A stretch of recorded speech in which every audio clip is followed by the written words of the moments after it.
It is about time. The Supreme Court hands the Trump administration a major victory in the battle over illegal immigration. You can't have a situation where the Biden administration can fly in 500,000 illegal aliens in the last 24 months, and we're having a conversation about, oh, maybe they should get to stay for life.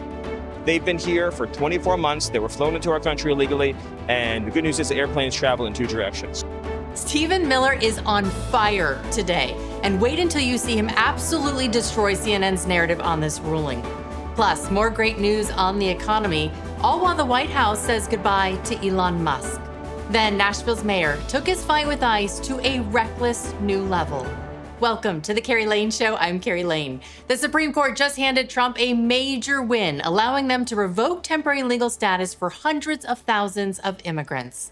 Stephen Miller went on CNN to respond to this ruling and ended up taking down Pamela Brown instead. Watch this.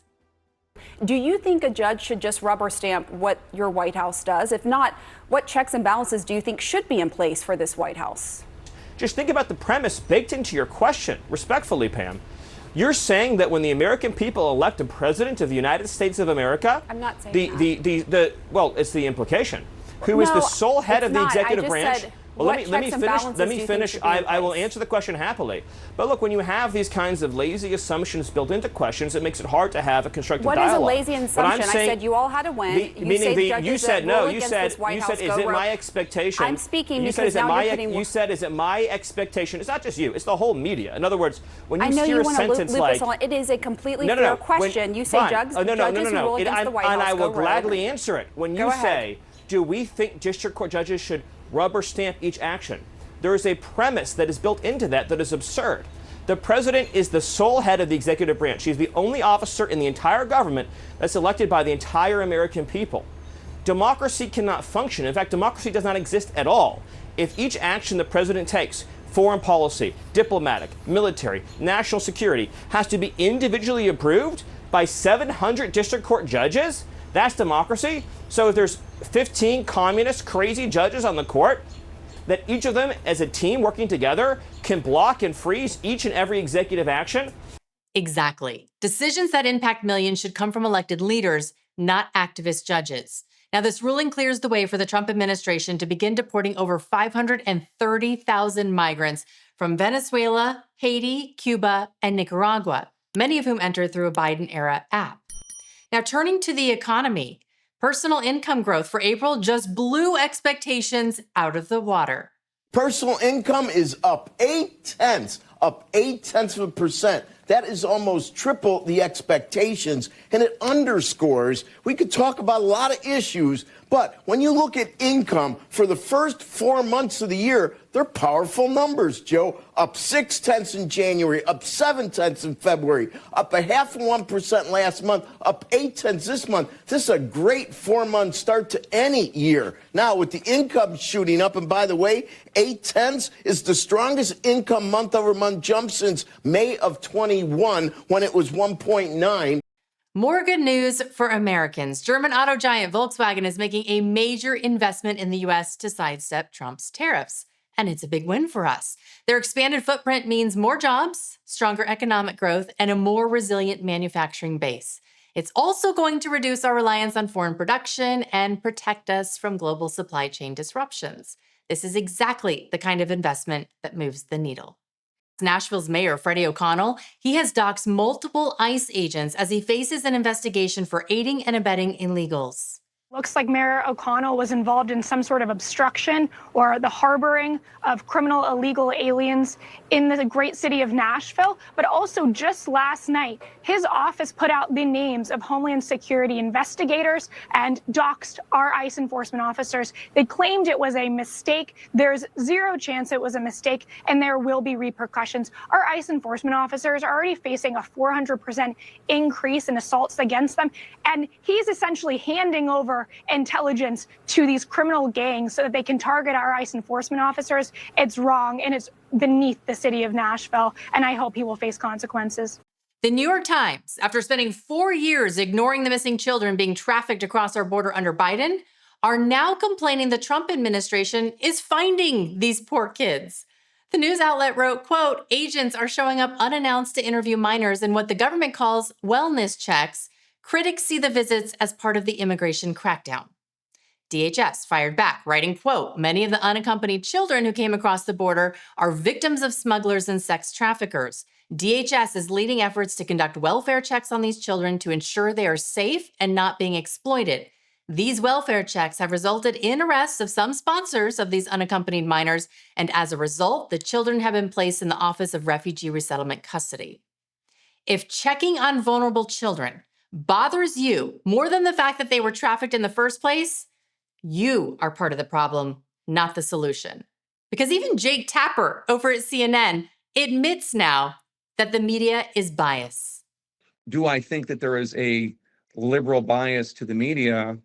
The answer is yeah, sometimes. I mean, sometimes I do think that there is an unfair bias. Of course there is. Now to this, a Harvard graduation speech that sent shockwaves nationwide and proved President Trump's point about the rise of radical anti-Semitic rhetoric on elite campuses. Class of 2025, Palestine is waiting for us to arrive.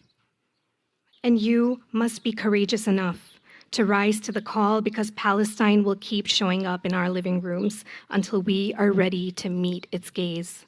Yet no matter how charged with punishments the scroll, again and again we witness to the enormous hearts, unwavering courage, and profound wisdom of students like Romesa Osterk, Mahmoud Khalil, Mohsen Mehdawi, and countless others who are in this very audience with us today, such as Elam Tatik Tamalko.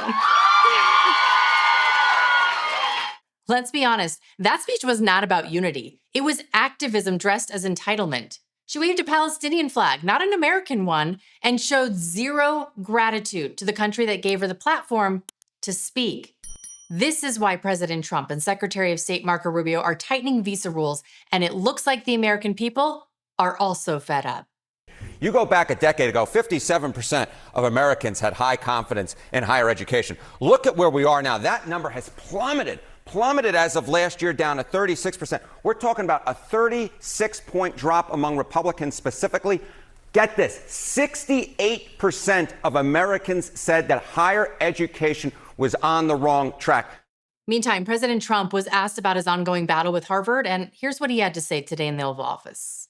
It's a very sad case. It's a case we win. We can't lose that case because we have the right to make grants. We're not going to make any grants like that.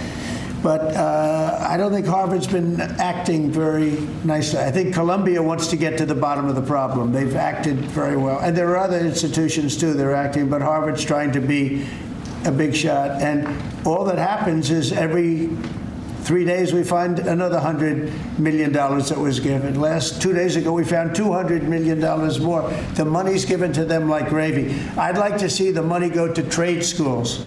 It's not just elite schools that are reacting to Trump. There's a hostage that was released from Hamas, and he says militants were genuinely afraid of Trump and closely watching the U.S. election because they were worried about his possible return to power. Take a look. They were very scared of him. Yeah, they wanted... Who? Terrorists. We're afraid of Trump. Yeah, they wanted Kamala to be chosen, to be elected. You talked politics with them? Yeah. They wanted Kamala to be elected. When Trump became president, the way they treated us changed. For me, personally, this is what I think felt. because they anticipated that a deal would come soon. Yeah. And that's when they started giving you more food. Exactly. More food, treated me better, stopped cursing me, stopped spitting on me. That had to be a really tough pill for CNN to swallow, airing an interview that made one thing painfully clear. Our adversaries didn't fear the last administration, but they do fear President Trump. And it's that fear that makes the world a safer place. Meantime, President Trump thanked Elon Musk for all he's done with Doge as Elon's time at the White House winds down. Elon gave an incredible service. Nobody like him. And he had to go through the slings and the arrows, which is a shame because he's an incredible patriot. The good news is that 90% of the country knows that, and they appreciate it, and they really appreciate what he did. And I gave him a little special something we have here. Thank you. A very special that I give to very special people. I have given it to some, but it goes to very special people, and I thought I'd I'd give it to Elon as a presentation from our country. Thank you. Thank you, Elon. Thank you. Take care of yourself. Thank you. This is a lot. The luck on this is amazing. Large luck. Well, let me say perhaps a few words. That this is not the end of Doge, but really the beginning. My time as a special government employee necessarily had to end. It was a limited time thing. It's 134 days, I believe, which ends in a few days. So that it comes with a time limit. But the Doge team will only grow stronger over time. The Doge influence will only grow stronger. I'd liken it to sort of Buddhism. It's like a way of life. So it is permeating throughout the government, and I'm confident that over time we'll see $1 trillion of savings and a reduction in $1 trillion of waste and fraud reduction.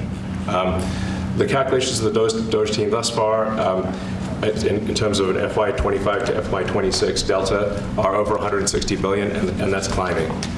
Elon Musk has slashed $175 billion, which is saving every taxpayer right now $1,087.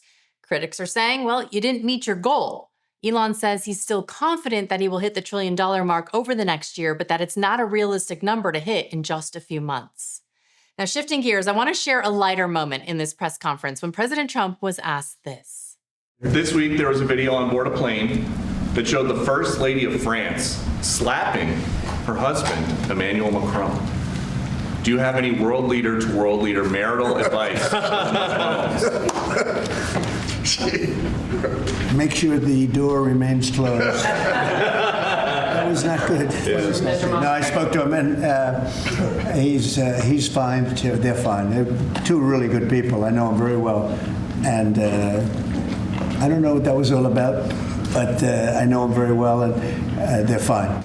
Trump was in a pretty good mood today and feeling very generous. He offered free advice to the Democrats after he learned they spent $20 million studying how to speak to men.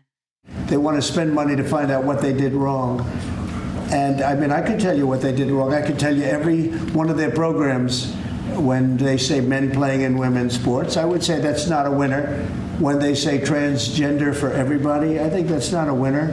When they say open borders so the entire world population of criminals can pour into our country, I don't think that's a winner. I mean, I just gave them that for free. Let's hope they don't take his advice. Coming up in the next video, Trump drags a rogue judge to the Supreme Court while Tom Homan annihilates AOC. It's a good one. Click on it now, and I'll see you over there.